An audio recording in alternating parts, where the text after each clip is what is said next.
Morning, children.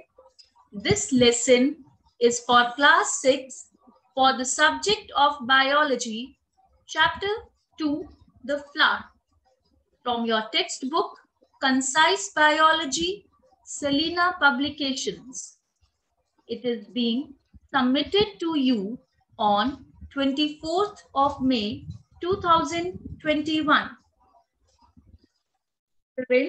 Today we are going to discuss the structure of seed and the types of germination in plants. Let us begin with the structure of seed. As you already know that the seed is a fertilized ovule. The ovules present in the ovary develop into seeds after fertilization. A fruit may have only one seed, as in mango and plum, or many seeds, as in orange, papaya, and tomato. Seeds also show a great diversity in shape, size, and appearance.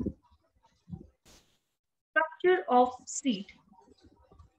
The seed has an outer covering called the seed coat. A baby plant called embryo is inside the seed coat. An embryo consists of three parts. The plumule, which develops into a shoot. The radicle, which develops into a root. The cotyledons, which store reserve food material and develop into first leaves. So, seed has seed coat, plumule, radicle, and cotyledon. Now, seeds are of two types, depending on the number of cotyledons. These are monocotyledonous seeds and dicotyledonous seeds. Monocot seeds means which have one cotyledon and store food in the endosperm. Here, the embryo is small and the seed coat and fruit ball are fused to form a grain. For example, maize seed, or what we say, maize grain. We say it a maize grain because seed coat is fused with pericarp or the fruit ball. Now, the dicot seed. Dicot seeds have two cotyledons and the food is stored in the cotyledons, not in endosperm. Endosperm is absent. Embryo is large. Seed is contained in a fruit. For example, bean seed. Now the functions of seed coat and cotyledon. Seed coat protects the seed from insects, bacteria, and from mechanical injury. Cotyledons are fleshy seed leaves. They contain stored food material which is used by seedling for growth. In the same manner, there is an endosperm in the maize grain, which is the upper larger part of maize grain. It stores starch, and surrounding this is a protein-rich layer called aleurone layer. Let us now discuss a dicot seed by taking an example of bean seed. The seed is covered by a protective seed coat. This is a seed coat After removing the seed coat, you can see the fleshy parts known as cotyledons.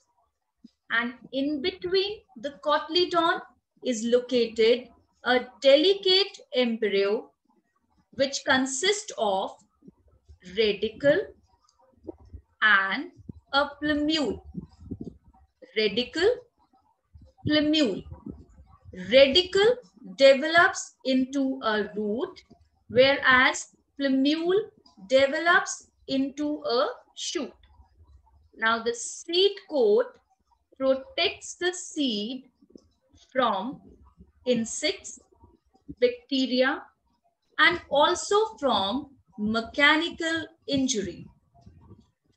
Seed coat has two parts, the outer testa and inner tegmen. These cotyledons, they preserve food inside them for the developing embryo. On the outer concave side of the seed, there is a scar, and the scar is called hilum, which marked the place where the seed was attached to the fruit wall. Above the hilum, there is a small pore called micropyle. The micropyle absorbs and allows the entry of as much water as is required for germination. Now children, let us discuss monocot seed by taking an example of maize grain. And why do we say it a maize grain? Because seed coat and the fruit wall, pericarp, they are fused. Maize grain has only one cotyledon. Cut open the soaked maize grain through the middle and study its one half. The maize grain is almost triangular in shape. Triangular. Seed coat of maize grain is fused with the pericarp, or you can say it, seed coat is fused with the fruit wall. The upper larger part of the maize grain is called endosperm. It stores food in the form of starch. And surrounding this is an ellulone layer, which is protein-rich layer. The lower part is the cotyledon. The lower part is called cotyledon. It contains the embryo, which is made up of radicle and the plumule. The lower portion contains radicle, which will form future shoot, and the plumule, which will form the future shoot. Now children, let us discuss the process of germination in plants.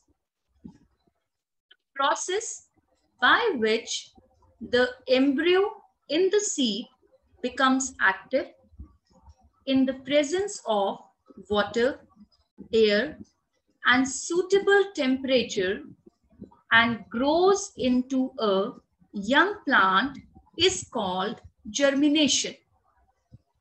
Again, children, the process by which the embryo in the seed becomes active in the presence of water, air, and suitable temperature and grows into the young plant is called germination. Germination begins when the seed swells up by taking water and the seed coat ruptures. The radicle grows down into the soil, forms the root system. The plumule grows upward in the air and develop leaves and form the shoot of the young plant. The food stored in the cotyledons or endosperm is used by the growing embryo. Now children, the types of seed germination. There are two types of seed germination, apigeal germination and hypogeal germination. In apigeal germination, the cotyledon comes out of the soil, becomes green and form the first leaves of the seedling. They synthesize food for a short while and then shrivel off. Example, bean seed. So children, in apigeal germination, the cotyledon, it comes out of the soil, becomes green and forms the first leaves of the seedling. They synthesize food for the short while and then shrivel off. Example, bean seed.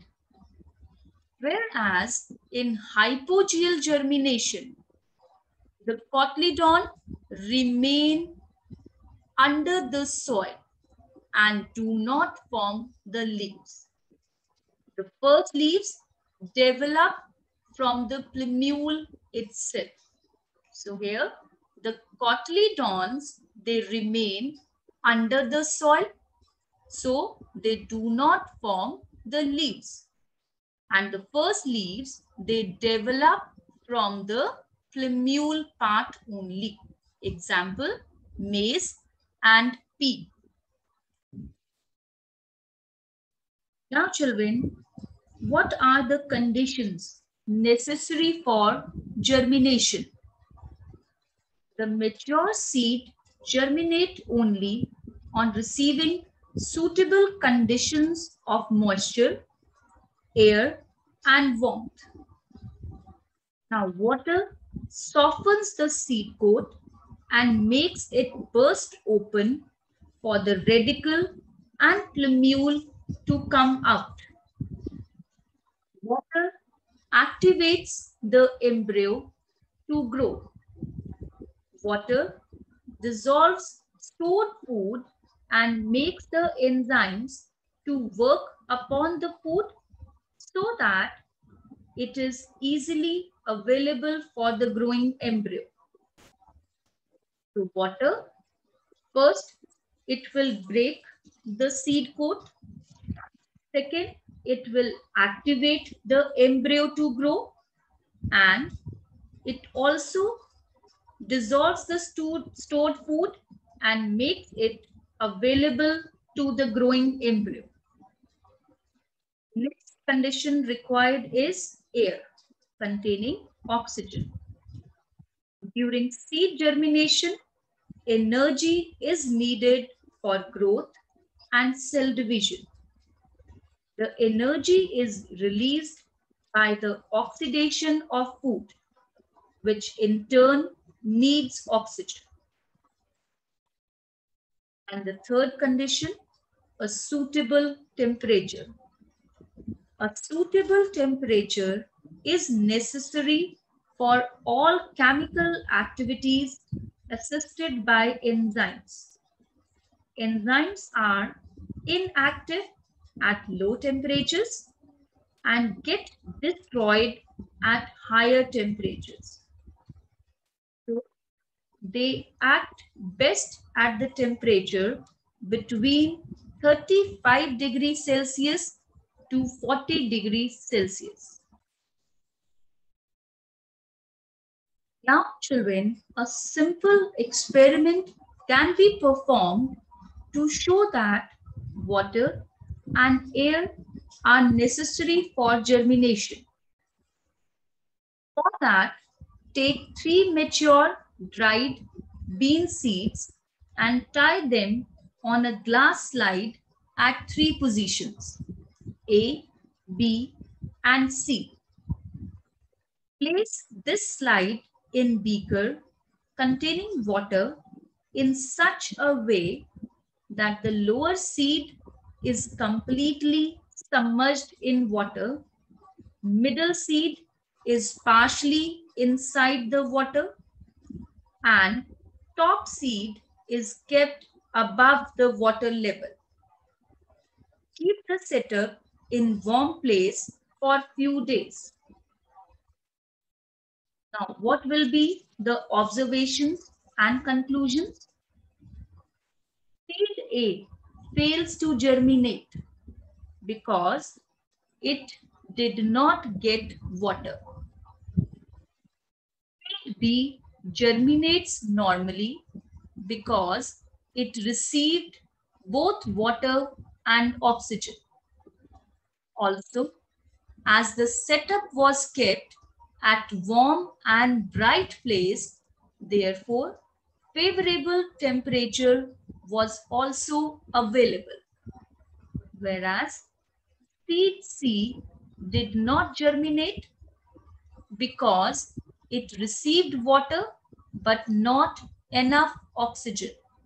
So only seed B germinates because it received both water and oxygen, and along with that the temperature was also favorable.